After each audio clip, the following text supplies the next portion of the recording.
Hi everyone and welcome to this episode of Women in Retail Talks. Listen in as Tina Sharkey, co-founder and CEO of Brandless, shares her thoughts on the importance of community in today's retail landscape. All recorded live at this year's NRF Big Show in New York City. And now, on to the show. Hi everybody, welcome to this episode of Women in Retail Talks. I'm senior editor Caitlin Sullivan, and I'm here today with Tina Sharkey, co-founder and CEO of Brandless. Thank you so much for joining me today. Oh, thank you for having me. So, tell me a little bit about Brandless. Oh, wow. Well, let's see. What can I tell you? Brandless is, it's a community of people who believe that everyone deserves better. It started on July 11th, and it's only available at brandless.com, and we are selling. Basically, we're the purveyors of fairly priced everything, starting at $3 with the everyday essentials that you reach for. All of our food, non-perishable, is non-GMO. Most of it's organic. We have the most extraordinary clean beauty line.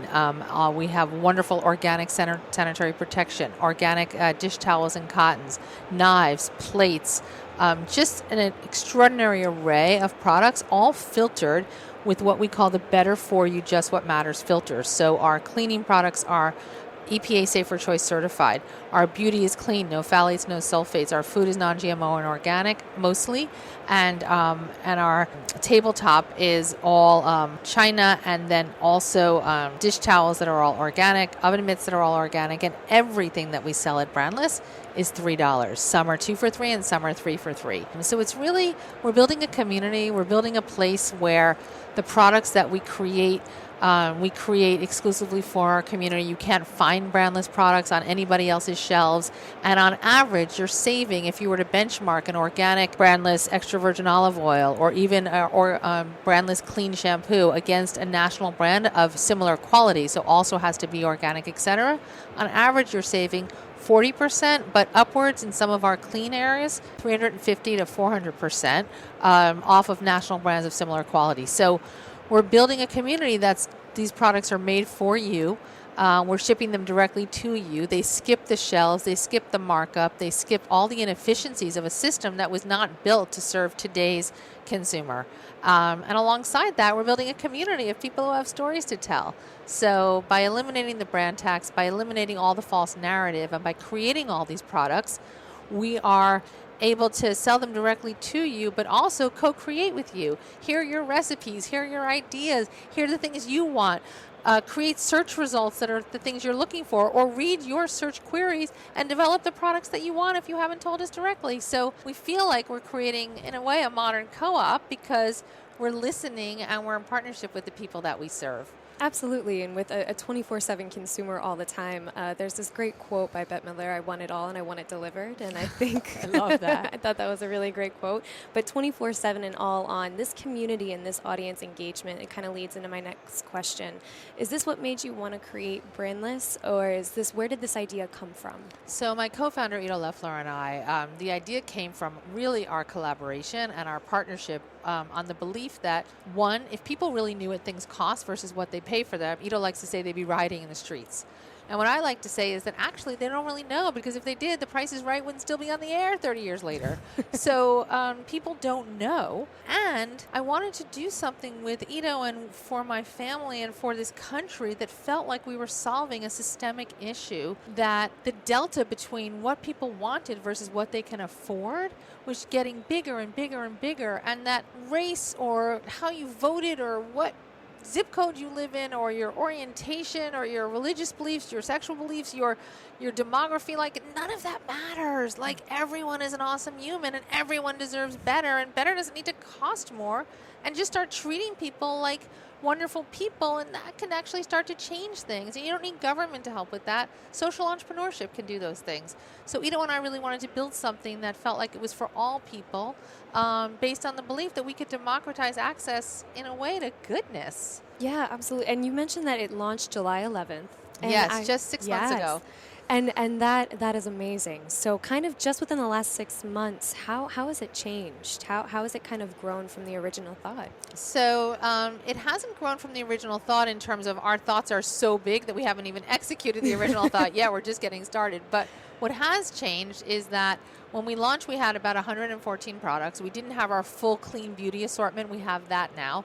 We didn't have our full cleaning assortment, meaning, countertop glass, etc., tub and tile, all EPA Safer Choice certified. So we're launching more and more and more products, and we're now co-creating with our community, because up until July 10th, they didn't know what we were up to. So we've met the most extraordinary people who are not only gluten-free as a lifestyle choice, but they're gluten-free as a dietary restriction. They're celiacs, and they want to know not only is our products that they consume gluten-free, but are our cleaning products gluten-free? Are our shampoos gluten-free? Are our lip balms gluten-free? And we're like, we hope you're not eating them. But good to know that, like, you have that sensitivity. Yes, they are, and let us go back and, like, tell that story for you and give you that information. So what I think has been amazing is that up until July 11th, everything that we were doing based on data and focus groups and insights and experience. But now on July 12th and going forward, now we're actually in conversation with our community and trying to create stuff that they're looking for. When we launched our organic feminine hygiene line, there was a student that was an intern of ours that came back to New York to do to get her graduate degree, and we did a public art project about taking care and actually having talks and giving away, feminine hygiene in a public setting and talking about menstruation. Like, there's no false narrative. Brandless is about real people and real experiences and real life. And if you want to make up a story, then that's your story to tell. But that's not our job. Our job is to just, like, speak truth and enable goodness. And so the thing that's been so fun is to see what happens when it's sort of like, that thing you see in a movie sometimes where somebody lights a fire and you see the rope burning. It's like, I feel like we've lit this fire of positivity and this fire of solution and this fire of an answer. There are a lot of people who've rejected institutions, who've rejected organizations, who've rejected government because it's not meeting their needs. But, like, we didn't want to be about rejection. Mm-hmm. We wanted to be around solutions. And so the sense that we could build something that was really for everyone, our intention in terms of what's changed has just been emboldened, and our biggest challenge is just going fast enough. And then just kind of thinking ahead, maybe, do you think Brandless will ever be in a storefront of its own? I would say I would not be surprised. Okay. Hopefully next time you come to San Francisco, I'm inviting you right now live on this podcast to come visit us in our lab, so you can see kind of what a three-dimensional Brandless experience might feel like. And anybody who comes there literally, just gets it at a whole nother level, because you see the entire assortment, the entire curation, and how we cut it by values, and we cut it by just all the different immersive, hands-on DIY and community things we're doing there. So it's screaming, bring me to your neighborhood. No, I would love it. Would love to come visit. I do want to shift gears in Women in Retail Leadership Circle. I want to say congratulations. Thank you so much for being a part of our 2018 Women in Retail honorees. Thank you. And just kind of going towards the conversation of I think large in part that's happening right now of women in society and in business. But moving forward to, what do you enjoy most about working in the retail industry right now?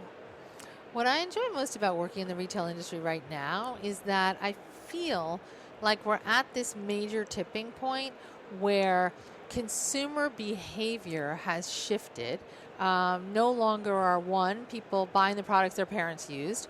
No longer are people eating 3 square meals and shopping the same day once a week. That just with all of the, essentially your iPhone or your smartphone is a cursor in the real world. And so it's, as a result of that, it's changing the way we shop, the way we live, the way we think. To your Bette Midler quote, I want it all and I want it all delivered.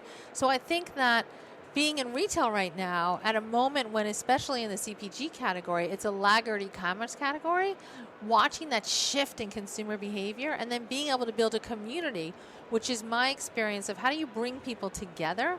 And so all of these enabling technologies for me, are about enabling us to get closer to real people and to have real conversations. And so to be able to go back to, in many ways, where retail was 100 years ago with your general store and with everyone knowing your name and with people greeting you and understanding what your likes and preferences were because they were part of your community, if we can use technology to kind of bring retail to the future while hearkening back on some of the best things of retail's past and put the humanity and the human connection and the co-creation into the mix, I think it's just a really exciting time to do that. There was an interesting question posed today of a challenge that was kind of like a favorite challenge or a favorite mistake.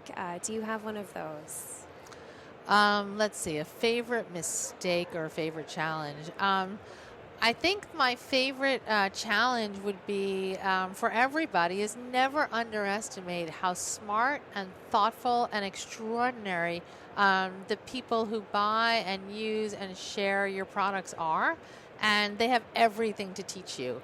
And so what's so awesome about building Brandless, which is really rid of the false narrative and creating the white space, we create that white space that's not like a jargon. It's there because we want other people to fill it in. We want them to tell us their stories. We want them to tell us their needs, their wants, their dreams. And sitting at the intersection of like belief and Main Street, this is not a coastal idea where like people in New York or San Francisco or LA are like the most progressive consumers. This country wants organics, wants non-GMO, wants transparency, wants to be in direct relationships with the companies they serve, and wants to tell their stories. We're in Selfie Nation now. So why wouldn't you want to turn the camera and the microphone back on the people that are buying, using, and sharing your products?